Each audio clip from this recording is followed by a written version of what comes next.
Welcome to the Claire and Horatio Daily World Brief, available at claireandhoratio.com. It is August 3rd, 2026, and today we are looking at a pretty dangerous gap between what governments are putting on paper and what is actually happening on the ground. Yeah, we are seeing this tension most acutely in the Middle East right now.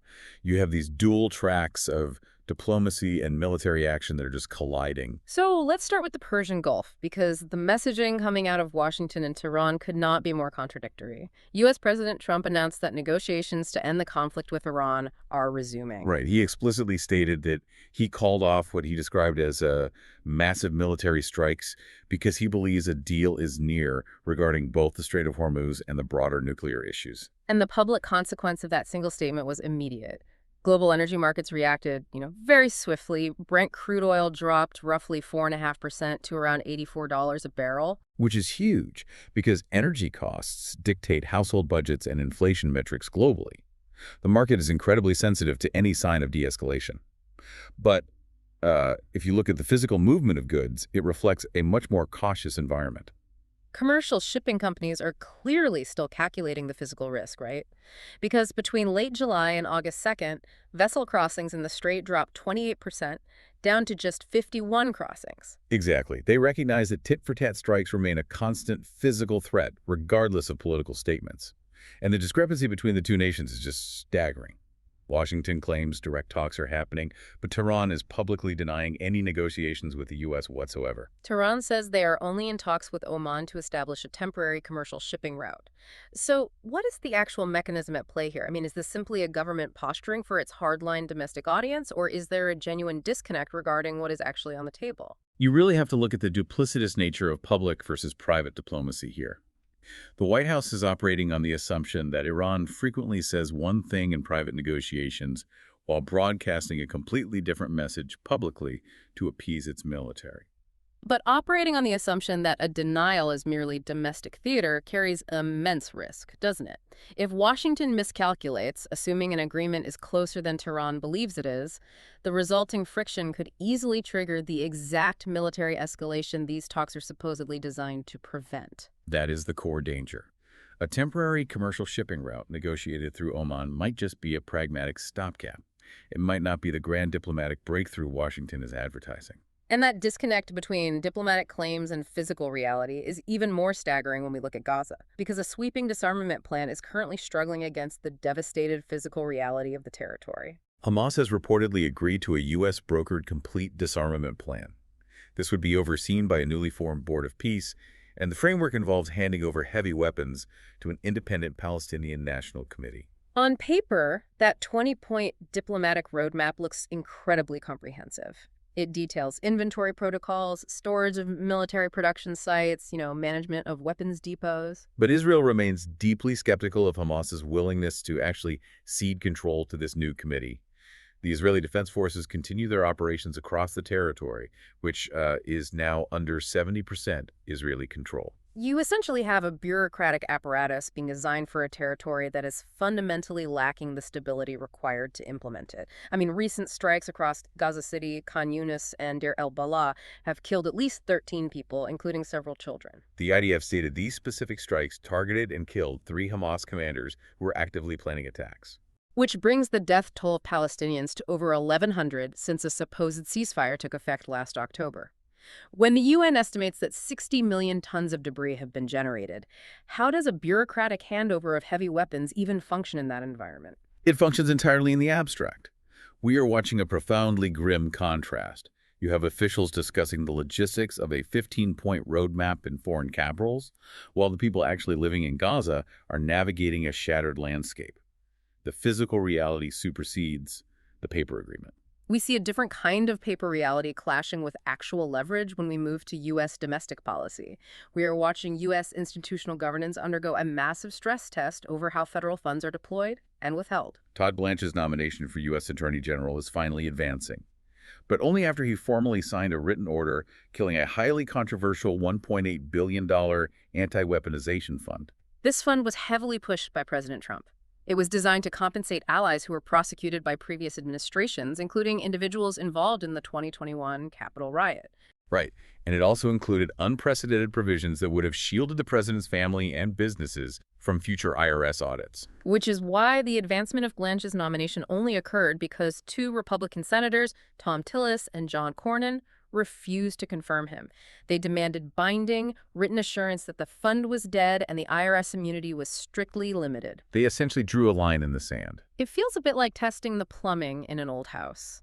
The system works fine until you apply maximum pressure. In this case, those two senators acted as the valves and just refused to budge. The legislative branch successfully demanded a high burden of proof. But when we look at another federal agency, that dynamic flips entirely. The executive branch is the one leveraging the funds. The Trump administration, through HHS Secretary Robert F. Kennedy Jr. and CMS Administrator Mehmet Oz, is currently withholding billions in Medicaid funding from specific states. They halted $2.2 billion for California and $550 million for Minnesota. The administration alleges widespread fraud, specifically within in-home supportive services, or IHSS. They are suggesting the government is improperly paying for care that families should simply be providing themselves without compensation. Wait, if the federal government has not actually proven specific, localized instances of fraud, how can they legally just turn off the tap for entire states? I was looking at the human impact of this policy choice, specifically a caregiver in California named Shannon Rosa. What is her situation? She cares for her autistic son. The IHSS program allows her to provide that care without being forced to take an outside job that would leave her son entirely without support. She notes that qualifying for these funds already requires extreme vetting, massive amounts of paperwork, medical authorizations, annual in-home inspections by social workers. And without this funding, caregivers face immediate economic precarity, risking homelessness and the total loss of care for severely disabled family members. It highlights how federal authority is being weaponized in radically different ways. In the DOJ story, Congress forced the executive branch to meet a strict burden of proof. But here, they're pausing vital healthcare infrastructure over generalized, unspecified claims of fraud. They are essentially punishing the entire system without pinpointing the exact fraudulent activities they claim to be fighting. It places the burden of bureaucratic proof on individuals who are already operating at the absolute limit of their capacity. Speaking of operating at limits, for more daily briefings, brain candy explainers, and classic audiobooks, visit clarineratio.com. That kind of sweeping state authority over domestic funds brings us to another clash over state power, this time regarding your personal digital life in the UK. Apple is currently at the UK Investigatory Powers Tribunal, fighting a technical capability notice from the British government. The UK wants a backdoor into Apple's highly encrypted iCloud data, specifically targeting the advanced data protection feature. Law enforcement argues this access is absolutely necessary to investigate severe crimes, like terrorism and child exploitation. But Apple's counterargument is that creating a deliberate vulnerability intrinsically compromises the security of every single user on the platform. Apple actually withdrew this advanced data protection program for UK users back in January 2025, just to avoid complying with the initial government demand. I have to ask a fundamental question about how encryption actually works here.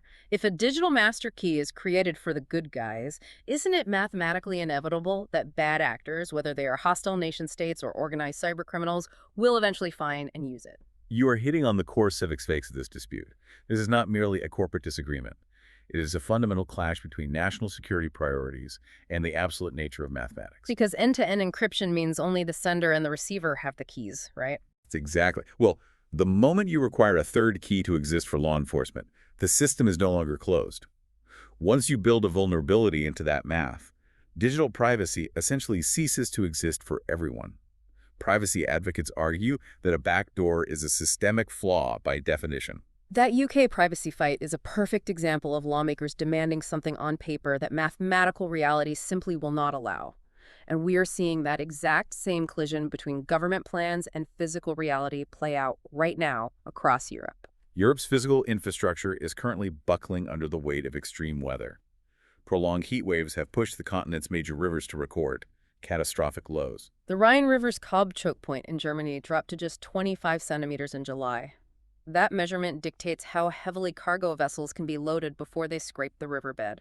At that depth, inland shipping is severely threatened. Companies are forced to spread cargo across more vessels, which spikes transport costs and creates massive supply bottlenecks for industrial goods. Moving east, the Danube is sitting at a 30-year low. which is triggering a cascade of severe energy disruptions. Serbia was forced to cut output at its coal-fired power plants because there simply was not enough river water to run the cooling systems. Romania literally executed a controlled explosion on a large rock formation on the banks of the Danube just to increase water flow to keep the Cernavodă nuclear power plant operational. They are blowing up rocks just to keep the lights on. That is a wild level of desperation. Meanwhile, car plants run by Dacia and Ford in Romania had to halt production entirely just to save electricity. We are watching a profound failure of adaptation. This is the collision of human-caused climate change, which drives increased evaporation, prolonged heat, with entirely inflexible infrastructure. A dry river directly forces a nuclear power plant to the brink of shutdown. The physical environment is dictating the absolute limits of economic output. And we see that same brutal collision in Spain, where wildfires have consumed a staggering 206,000 hectares of land so far this year. The economic toll is massive. Fighting these fires costs roughly 19,000 euros per hectare. For context, a previous 400,000 hectare burn cost the country around 7.6 billion euros. And yet, despite these massive reactive costs, Spain's prevention budget was slashed from 364 million euros in 2009 down to just 144 million euros in 2024. So just to get the math straight on this, governments are willing to spend billions reacting to disasters, but actively cut the millions needed to clear deadwood and prevent them. That is an incredibly short-sighted way to govern. It perfectly illustrates the fiscal irrationality at play. It is a cycle of ecological recklessness matched only by its financial irresponsibility. And when we move from Europe's macroeconomic climate woes to the micro-level human reality in Asia, that ecological recklessness takes a very immediate granular toll. In cities like Delhi, India, and Quezon City in the Philippines, informal workers face impossible choices every single day. Take the story of Breachpal Singh, a construction worker in Delhi, where roughly 80% of the workforce operates in the informal economy. He is laboring in 45 degrees Celsius heat, that is 113 degrees Fahrenheit. Because missing a single shift means losing his daily wage of just $6 to $7. And women bear a disproportionate burden here. I read about Shanti Devi, a daily wage laborer in Delhi. When extreme heat forces schools to close, she has to sacrifice her wages to stay home and care for her children. And there is no relief at the end of the day. Workers like Aida Tano in the Philippines return to poorly ventilated, unair-conditioned homes. These neighborhoods are described as concrete jungles that trap the heat all night long. That lack of physical recovery time has to be biologically devastating, right?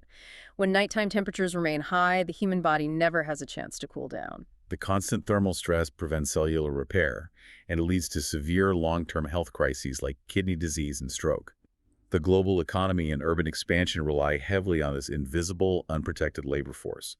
Resilient cities cannot be built on the backs of exhausted, medically compromised workers. It leaves you with a deeply unsettling contrast to mull over. As governments debate multi-billion-dollar climate budgets and tech companies build massive new AI hubs, the actual foundation of our global economic engine is a daily wager standing in 113-degree heat, deciding between their health and their family's next meal.